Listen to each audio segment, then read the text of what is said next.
আজকে আমি বেরিয়ে পড়েছিলাম কলকাতার সবথেকে ওভার হাইট আর গুড কোয়ালিটির একটা বিরিয়ানি খেতে। সকাল সকাল বাইক নিয়ে বেরিয়ে পড়েছিলাম আমাদের গন্তব্যের দিকে, আমাদের নিয়ারেস্ট মেট্রো স্টেশন মহানায়ক উত্তম কুমার। কারণ আমরা ওখানে বাইক রেখে মেট্রো করেই যাব বরানগর মেট্রো স্টেশন, দেন ওখান থেকে যাব দাদা বৌদির বিরিয়ানি, তারপরে চলে আসি মেট্রো স্টেশনের কাছে আর করে দিই বাইক পার্ক, তারপরে চলে যাচ্ছিলাম টিকিট কাউন্টারের দিকে। চলে এসেছি মহানায়ক উত্তম কুমার। এখান থেকে আমরা মেট্রো ধরে যাবো কোথায়? কোথায় যাবো ভাই? আমরা যাবো সোদপুর। সোদপুর। তো মেট্রো করে নামবো কোথায়? মেট্রো করে নামবো বরানগর, তারপরে ওখান থেকে যাব সোদপুর দাদা বৌদির বিরিয়ানি খেতে। তারপরে আমাদের টিকিট কাটা হয়ে যায় আর সব বন্ধুরা মিলে মজা করতে করতে যাচ্ছিলাম মেট্রোর জন্য অপেক্ষা করবো বলে। তারপরে মেট্রো চলে আসে আর ঢুকে পড়ি মেট্রোর ভেতরে।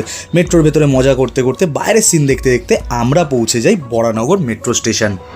বেরিয়ে গেছি মেট্রো থেকে, আর আমার এই বন্ধুটা দেখো কিনে খাচ্ছে কি, এগুলো কি রেড কাউ থেকে কী সব কিনে খাওয়া দাওয়া শুরু করে দিয়েছে। চলো আগে এগোনো যাক, দেখা যাক। তোর ইনস্টা আইডি দিতে হবে এখানে।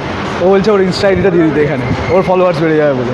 চলো চলে এসেছি বরানগর মেট্রো স্টেশন। এখান থেকে বেরিয়ে আমরা অটো ধরে যাবো সোদপুর। তো ওখানে গিয়ে একজনের বাড়িতে যাবো ফার্স্টে, দেন ওখান থেকে আমরা বেরিয়ে যাবো দাদা বৌদির বিরিয়ানি ওখানে। বেশ অটোতে উঠে পড়েছি, এবার অটো ছাড়বে, চলো দেখা হচ্ছে পরে। অটো করে চলে যাচ্ছিলাম সোজা বন্ধুর দিদির বাড়ি, ওখান থেকে যাব আমরা দাদা বৌদির বিরিয়ানি খেতে। অটো থেকে নেমে গেছি, এখন কোল্ড ড্রিঙ্কস কেনা নেই, ঝামেলা চলছে। যাচ্ছি একটা বন্ধুর দিদির বাড়ি। অনেকক্ষণ রাস্তা ধরে হেঁটে অনেক কষ্ট করে শেষমেশ আমরা পৌঁছেছি বন্ধুর দিদির বাড়ি। তো আমরা বন্ধুর দিদির বাড়ি থেকে বেরিয়ে গেছি, এবারে আমরা যাচ্ছি সোজা দাদা বৌদির বিরিয়ানির দোকানের দিকে। চলো শেষমেশ আমরা এসেছি দাদা বৌদির বিরিয়ানি খেতে, কিন্তু ব্যাপারটা হলো এখন অনেক লাইন আছে, লাইন দিয়ে দাঁড়িয়ে আছি আমরা, দেখা যাক কতক্ষণে হয়। তারপর আমাদের সুযোগ হয় ভেতরে যাওয়ার, আমরা ঢুকে পড়ি ভেতরে। তারপরে আমার বন্ধুটা দিয়ে দেয় অর্ডার। আমরা নিয়ে নিয়েছিলাম এই ফিশ ফ্রাইটা, সবাই মিলে ভাগাভাগি করছে, ফিশ ফ্রাই নেওয়ানোই করছে। তারপরে আমি টেস্ট করি এই ফিশ ফ্রাইটা, একটুখানি টুকরো ভেঙে নিই আর তারপরে কাসুন্দি লাগিয়ে মুখে নিয়ে নিই। আহা, দারুণ খেতে ছিল।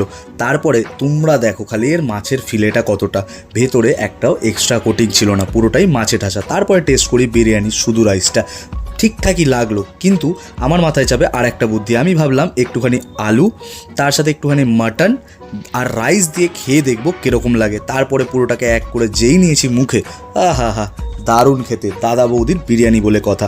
তারপরে আমাদের চলে আসে বড় সড়ো বিল, সেটাকে পেমেন্ট করে দিই আর বেরিয়ে পড়ি।